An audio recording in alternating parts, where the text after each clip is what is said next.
Merci au docteur Godric. J'appelle la dernière communication du professeur Laurent Chiche sur chémodectome carotidien. Non. Merci de me donner donc de nouveau la parole. Je me suis posé la question, savoir si la chirurgie de recours, la chirurgie vasculaire de recours, impliquait obligatoirement de coudre des vaisseaux, quoi, de coudre des vaisseaux, de réparer des artères, etc. Et je me suis dit que finalement non, parce que pour beaucoup d'entre vous, chirurgiens digestifs, généraux, ORL, on a besoin du chirurgien vasculaire de temps en temps pour aller extirper des tumeurs qui ne le seraient pas. Notre ami Godric, là, il était en chirurgie digestive pour une histoire de mésentérique supérieure, qu'il a fini finalement à temps, puisqu'il a réussi à donner sa communication. Et donc, il y a quelques fois où on est amené à traiter des pathologies qui ne sont pas vraiment des pathologies artérielles, mais qui sont tellement à proximité des artères que ça peut être bon d'avoir recours au chirurgien vasculaire. Et c'est le cas de ces paragangliomes cervicaux, et en particulier chémodectome carotidien. Et finalement, pour terminer cette session, j'ai voulu sortir de l'aorte et sortir de l'intérieur des vaisseaux pour rester un peu à l'extérieur. Et là, pour le coup, essayer de ne pas trop rentrer dans le vaisseau quand on s'adresse à ce type de lésion. Alors, bim, bim, voilà. Donc, c'est le diagnostic différentiel des tuméfactions cervicales. Je ne sais pas si certains d'entre vous sont ORL, mais je vois des neurochirurgiens qui connaissent bien cette région. Les paragangliomes, on a des diagnostics différentiels avec les anévrismes carotidiens, les kystes bronchiaux, les tumeurs de la parotide, des tumeurs salivaires, des adénopathies, des neurofibromes, des schwannomes, des glandes thyroïdes accessoires, et j'en oublie. Le cou et la base du cou logent des tas et des tas de pathologies qui vont bien évidemment être dans cette situation très restreinte au contact des vaisseaux. Et les chémodectomes carotidiens, c'est en fait une tumeur qui est à croissance lente, le plus souvent asymptomatique pendant des années, une masse cervicale qui est indolore, rénitente, avec une mobilité latérale, mais le plus souvent pas verticale. Évidemment, quand on a des tumeurs, des fois, c'est un peu moins rénitent et moins mobile. C'est en général souvent même pulsatile, soufflant. Et puis, il peut y avoir des compressions, un peu de dysphagie, je dirais un peu de dysphonie, c'est pas sûr, des déficits de paire crânienne, le syndrome de Claude-Bernard-Horner, comme on peut l'avoir dans des dissections carotidiennes, parce qu'il y a un riche réseau sympathique autour. Et puis, de rares signes d'atteinte carotidienne, amorose, AVC, syncope, aggravation de l'état général, pourquoi pas. Et puis, lorsqu'on se penche sur le versant endocrinien de la pathologie, et c'est ça qui est intéressant, c'est qu'on peut avoir des signes d'hypercrénie assez rares, l'hypertension artérielle, flush, diarrhée, céphalée, sueur, qui vont évoquer un phéochromocytome. Sauf que ce phéochromocytome reste dans cette région cervicale. Car le chémodectome, le corpuscule carotidien, il est issu des cellules de la plaque neurale, et donc il rentre dans ce système adrénalinien et extra-adrénalinien. C'est un chémorécepteur, ça va contrôler la pression artérielle, l'oxymétrie, le PCO2, le pH, et ça va être localisé tout au long de ces axes carotides et jugulaires, et également donc le long du nerf vague et du bulbe jugulaire. Alors, je ne vais pas faire l'affront de rentrer dans la casuistique des tumeurs de la tête et du cou en présence de Philippe Cornu, mais globalement, c'est quand même quelque chose d'assez rare, ce qui est chémodectome carotidien, 1 sur 30 000 ou 1 sur 100 000. Le plus souvent, donc, c'est localisé au niveau donc, de la bifurcation carotide, et on peut en trouver donc, le long du nerf vague, et voire même jusqu'en bas, vers la sous-clavière. Alors, c'est la seule tumeur de ce corpuscule carotide. Il n'y a pas d'autre tumeur que ce chémodectome. C'est extrêmement rare, peut-être 10 cas dans la littérature par an, mais on ne les publie pas globalement. C'est sous-publié maintenant. Le plus souvent, fort heureusement, c'est non sécrétant, ce qui ne veut pas dire que parfois ce ne soit pas sécrétant. 40 ans est l'âge moyen, les hommes comme les femmes, la droite comme la gauche, mais on a quand même des patients avec un caractère familial. Moi, j'ai opéré des patients venant de Saint-Barthélemy, par exemple, un type que j'ai opéré des deux côtés. Son père s'était fait opérer des deux côtés. Son oncle s'est fait opérer des deux côtés. Et j'ai également opéré son frère des deux côtés. Et j'ai opéré aussi une fois une fille qui avait ça au niveau quasiment du plexus brachial. Et j'ai opéré son frère d'un chémodectome qui était le long de la crosse de l'aorte et de l'aorte thoracique descendante, qui malheureusement est décédé de métastase de cette lésion qui était maligne dans son cas. Donc, ce sont des formes qui intéressent également le médecin, et en particulier, il y a des centres comme à Georges Pompidou, par exemple, qui s'occupent de ça et on collabore avec eux. Donc, qu'est-ce qu'on fait quand on nous réfère un cas qui évoque un kémodectome carotidien? D'abord, il faut confirmer l'origine carotidienne de la tumeur, parce que ce n'est pas toujours le cas. Alors, pour ça, on a de l'imagerie, l'écho-Doppler. En première intention, on a une masse cervicale. Le médecin praticien généraliste va dire faites une écho pour voir si ce n'est pas la thyroïde ou autre chose. Alors, c'est une masse qui est homogène, hypoéchogène, mais hyper vascularisée en Doppler, qui vient donner ce signe de la lyre à la bifurcation carotide, qui est le plus souvent, comment dirais-je, expandu comme ça par la présence du corpuscule qui vient s'évaser comme ça.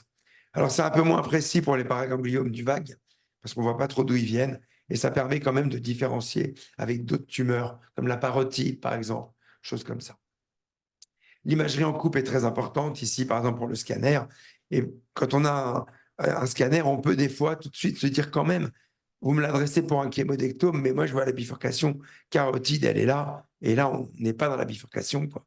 Et donc, déjà, en voyant ce patient qui n'a pas le signe de la lyre sur la reconstruction des vaisseaux, qui n'a pas le signe de la lyre sur les coupes transversales, on peut imaginer que c'est un kémodectome du vague dans ce cas-là. Et c'est effectivement le cas. C'est la même chose pour ce genre de patient où on voit qu'en fait, la lésion, elle est en avant également de la bifurcation, vous voyez. Elle n'est pas du tout dans la bifurcation. Ça ne veut pas dire que ce n'en est pas, mais ça peut évoquer autre chose. Et en l'occurrence, vous voyez que là, la tumeur, elle s'est très facilement séparée de la bifurcation car elle était en fait dépendante du nerf vague. Voilà un autre cas d'un patient qui vient me voir parce qu'il a une vraie dysphagie, une sensation de gêne dès qu'il s'alimente, avec, pour la première fois, je voyais cette lésion qui était vraiment pharyngée, j'allais dire, et qui, effectivement, est une lésion qui était aux dépens du nerf vague, qu'il a fallu donc traiter. Et en général, on résèque malheureusement le nerf vague, ce qui donne au patient une voix à peu près aussi séduisante que la mienne aujourd'hui. Alors, effectivement, voilà le même patient avec cette grosse tumeur pharyngée dont j'ai pu réaliser l'exérèse avec cette séquelle, puisque finalement, c'était uniquement de la libération neurologique. Quand on pense que ça va être vraiment un kémodectome, il faut prédire les difficultés chirurgicales, les limites supérieures de la tumeur, car les tumeurs peuvent monter tout au long de l'axe carotidien, voire même s'infiltrer vers la base du crâne, infiltrer également la paroi carotidienne qu'il va falloir de temps en temps remplacer. Alors, le gold standard pour imaginer cette extension, c'était l'imagerie, l'artériographie. Donc là, vous voyez bien ce signe de la lyre, vous voyez bien ce flush, c'est-à-dire cette hyperperfusion, c'est assez pathognomonique. Et le plus souvent, quand même, quand on fait ces artériographies pour savoir quelles sont les artères qui alimentent, on tombe toujours sur la même, qui est la pharyngienne ascendante et qui est une branche de la carotide externe. Alors, il faut quand même évaluer la vascularisation cérébrale, savoir s'il y a de l'athérosclérose. Avant, on faisait des tests d'occlusion au ballon pour se dire que si jamais on avait à clamper, voire même à interrompre cette carotide, est-ce qu'on aurait ou pas des symptômes? Et puis se discute également l'embolisation préopératoire pour diminuer la vascularisation avant d'opérer. On pourra en parler sûrement dans la discussion. Alors l'imagerie, c'est l'IRM. Je ne l'aime pas beaucoup parce qu'elle est, pour nous, chirurgiens vasculaires, assez difficile d'interprétation. Pour les neurochirurgiens, certainement, pleine de renseignements. On lui préfère, nous, le scanner, parce que quand on a ça, on a du mal à situer nos repères osseux, alors que quand on a un scanner, on a nos repères osseux, on sait exactement où on en est. Et puis, on voit un peu comment on imagine extirper la masse, on voit s'il y a un liseré de sécurité ou pas. Avec l'IRM, on a plus de mal. On peut voir s'il y a des métastases ganglionnaires, comment est l'axe carotidien, est-ce qu'il y a des repères osseux qui sont acceptables. Et là, on peut faire ce type de reconstruction. Vous savez qu'on passe un temps fou maintenant avec l'image. Hein. Dans le nouveau centre qu'on a construit, on a prévu, et c'est en cours d'ouverture, une salle des consoles avec 4 ordinateurs pour que nos jeunes et nos moins jeunes reconstruisent de l'image toute la journée, quoi. Et c'est ce qu'on fait là. Et vous voyez qu'effectivement, on a des images extrêmement éloquentes. Et vous voyez ici, on a tout de suite une idée de ce que va donner la chirurgie, puisque la tumeur est exactement au centre de la bifurcation carotidienne. Vous voyez, je vais essayer de l'arrêter, c'est peut-être pas évident. Vous voyez ici les deux axes, les deux carotides internes et externes, et la lésion qui est moulée sur cette bifurcation. Alors, vous voyez qu'on va regarder également la hauteur par rapport par rapport aux repères osseux. On va regarder également un truc que moi j'aime bien, où est l'artère occipitale? L'artère occipitale nous donne un peu la limite de ce qu'on va appeler au-dessus, c'est haut, et en dessous, c'est pas haut, quoi. On va s'en sortir. Et avec le scanner, on arrive pas mal à faire ça. Alors, les classifications, quand on fait un topo sur un sujet, il faut toujours donner des classifications. Je vous avoue que moi, tant que j'ai pas fait la classification de chiche, je vois pas tellement l'intérêt de parler de celle des autres, donc je m'en sers pas beaucoup. Bon, en gros, je regarde, est-ce que ça rentre dans la bifurcation? Est-ce qu'on a l'impression qu'il va falloir sacrifier l'artère carotide externe parce que vraiment elle est totalement gainée? Ou est-ce qu'on va devoir passer en avant et en arrière de la bifurcation? C'est ça la classification de Chamblin. Je ne l'ai pas apprise, je ne vous interrogerai pas dessus. Donc je peux passer. Et puis finalement, elle est remise en cause par les auteurs les plus récents. On peut imaginer qu'elle est corrélée à la durée opératoire, à la taille de la tumeur, aux événements vasculaires, mais je dirais plutôt aux événements d'hémorragie. C'est-à-dire qu'on voit bien qu'une tumeur extrêmement développée, extrêmement vascularisée, ça va pouvoir saigner. La scintigraphie, ça intéresse plus nos médecins. Scintigraphie, MIBG, octréotide, ça confirme le paragangliome. Ça peut même en trouver d'autres comme un total body scan, un PET scan. Ça peut même en trouver d'autres. Et ça va permettre de suivre également les formes familiales. Et là, c'est important d'avoir une attache avec un service qui sait dépister les formes familiales et faire les interrogatoires nécessaires. Les anesthésistes aiment bien avoir un dosage des catécholamines plasmatiques et urinaires pour savoir si, comme quand on opère les phéochromocytomes, il faut s'attendre à avoir des variations tensionnelles. Alors, il faut se préparer à une chirurgie hémorragique. Peut-être qu'avec l'embolisation préopératoire, on peut diminuer un peu. Je n'aime pas beaucoup. J'ai des amis italiens qui m'ont dit, mais fais-le, tu vas voir, ça ne saigne plus. Bon, peut-être qu'on s'y mettra. Ce n'est pas encore tout à fait le cas dans le service. Voilà une patiente qui avait été opérée en Afghanistan pour ce qui semblait être quelque chose d'adénopathie pour eux. Elle a eu une ouverture. Ils sont tombés devant cette masse qui est quand même assez conséquente. Ils ont fait une petite biopsie dont je vous laisse imaginer l'hémorragie. Et puis, elle a eu le temps d'être rapatriée et d'être opérée ensuite dans le service avec ce scanner préopératoire et post-opératoire. Vous voyez que la lésion n'affecte pas la carotide. Bon, elle est un petit peu chagrinée, mais c'est en dehors de la carotide. Et voilà un peu ce qu'on peut ressortir. Alors, l'embolisation, donc on en parlait. Probablement quand même que si on l'a fait trop tôt, ça ne sert à rien parce qu'il y a tellement de vaisseaux que ça va revenir. J'ai également vu des patients, en particulier avec Edouard Keffer, on avait reçu 2 patients d'un excellent groupe de neuroradiologie, la Genias, de Kremlin-Bicêtre. Malheureusement, ces patients avaient fait des abcès ou en tout cas des réactions inflammatoires telles que l'extraction était épouvantable. Et mieux valait à ce moment-là ne pas avoir d'embolisation. Et puis effectivement, mes copains italiens me disent non, si tu l'as fait la veille, c'est beaucoup mieux. Ou peut-être qu'un jour on essaiera ça. En tout cas, là, le dernier patient, la patiente d'Afghanistan, je l'avais soumise à mon ami Frédéric Clarençon, qui a dit ouais, je peux peut-être emboliser. C'est l'image que vous voyez là. Et finalement, je lui ai dit écoute, si tu n'es pas sûr, au pire, je dirais la carotide externe.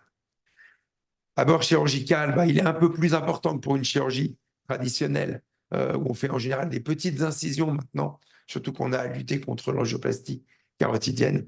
Là, il faut faire un abord un peu plus étendu. Il faut se méfier des nerfs. Hein. Quand vous avez le nerf hypoglosse qui passe devant, comme ça, il n'est pas question de l'embarquer avec la tumeur. Je me sers beaucoup de cette ultra-incision, le bistouri harmonique, qui permet de gagner un petit peu de temps et un petit peu de sang. Et dans le service, on utilise le cell saver, bien évidemment, pour tous ces patients. Fabien Coscas était un partisan du sacrifice de la carotide externe systématique. On l'avait publié. Moi, j'aime pas sacrifier les artères, un peu comme Idéfix, quand on arrache un arbre, il n'aime pas ça. Donc, j'aime pas trop. Et j'avoue que je ne le fais, pour ainsi dire, jamais. Il faut éviter, bien sûr, les lésions d'hypercrâniennes. Il faut éviter de clamper, parce que ce sont des patients jeunes. Ils n'ont pas de collatéralité. Donc, si on peut éviter de clamper et surtout de ligaturer à la volée, c'est mieux.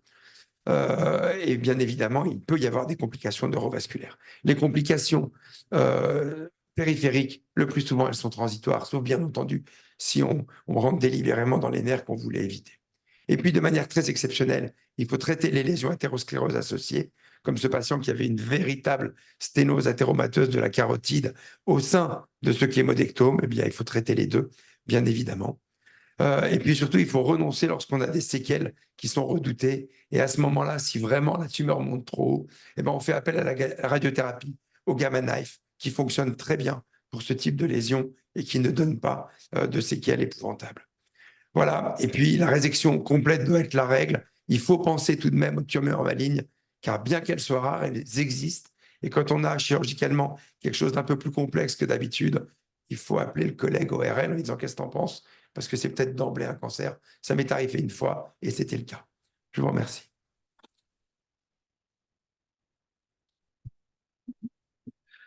Merci au professeur Chiche et pour une fois, les orthopédistes et les vasculaires vont être d'accord sur l'intérêt du scanner par rapport à l'IRM. Mais le problème, c'est que nos médecins généralistes ne demandent plus de radio, ne demandent plus de scanner, ils demandent que des IRM. Et voir un os en IRM, c'est pas terrible. On voit le cartilage, mais l'os, c'est beaucoup plus sujet à question. Moi, j'explique quand même aux patients que pour une chirurgie comme ça, de recours, puisqu'on est bien dans le domaine, même si on ne rentre pas dans le vaisseau normalement, eh ben, j'ai besoin de savoir, comme ceux qui font du deltaplane, j'en fais pas. J'ai besoin de savoir quel est mon terrain d'atterrissage et l'IRM ne me renseigne pas assez. Mais parce que j'en ai pas l'habitude. Et j'imagine que tu vas dire si. En IRM, moi, je peux analyser tout le crâne et les axes du cou. J'avoue que nous, on ne sait pas bien faire ça, y compris en chirurgie aortique, etc. L'IRM n'est pas un examen qui nous renseigne. Non, mais c'est très bien pour les tissus mous, mais pour tout ce qui est osseux, c'est quand même moins bien que le scanner. Pourtant, on peut avoir des séquences finalement dans le plan que l'on souhaite et finalement dérouler progressivement et Oui. suivre. Mais voilà. Alors, on la demande, tu vois, pour Oui. les pièges poplités, ça peut être pas mal parce on pouvait, avant que le scanner soit aussi bon que maintenant, on demandait de l'IRM pour certains pièges poplités. Pour les kystes adventitiels, parce que là, on voit les choses merveilleusement bien, on voit la communication avec l'articulation, qu'on voit moins bien avec le scanner, pour des malformations veineuses, artério-veineuses, intramusculaires, on fait beaucoup appel à l'IRM. Mais par contre, pour cette chirurgie-là, je ne suis pas à l'aise avec l'IRM. Et le scanner m'aide plus. Tu en vois plus que nous pour que je puisse te dire un avis contraire. Quid de la tension artérielle lorsque la chirurgie est difficile? Alors, de la même façon qu'on a bénéficié de l'apport d'Édouard Kieffer, on a bénéficié à l'époque, c'était Pierre Viars, puis Coria, on a des équipes d'anesthésie qui sont extrêmement performantes. Et en fait, on ne les prend jamais par surprise. Pour un patient comme ça, où on voit que ça peut saigner, etc., eh ben, on demande que ce soit un anesthésiste un peu rompu à ce truc-là. Donc, il y a le cell saver. Donc, il demande maintenant assez systématiquement les catécholamines urinaires pour ne pas être pris en défaut par un vrai phéochromocytome avec des hypertensions qui peuvent aller jusqu'à 240 mm de mercure de systolique. Mais en général, sinon, il gère assez bien. Et puis, je crois que la pharmacopée, maintenant, à ce niveau-là, les aide à réguler assez bien la pression artérielle dans un sens comme dans l'autre. On n'a pas eu, en tout cas, je touche du bois, mais d'accidents vasculaires cérébraux, du fait, ou hémorragiques même, hein, de crise hypertensive ou même hypotensive. Merci beaucoup, professeur Chiche, pour l'organisation de cette séance publique sur la chirurgie vasculaire de recours. C'est vrai que la chirurgie de recours est toujours un petit peu plus compliquée que la chirurgie de première intention. Et donc, la séance est suspendue et elle reprendra le 20 mars prochain.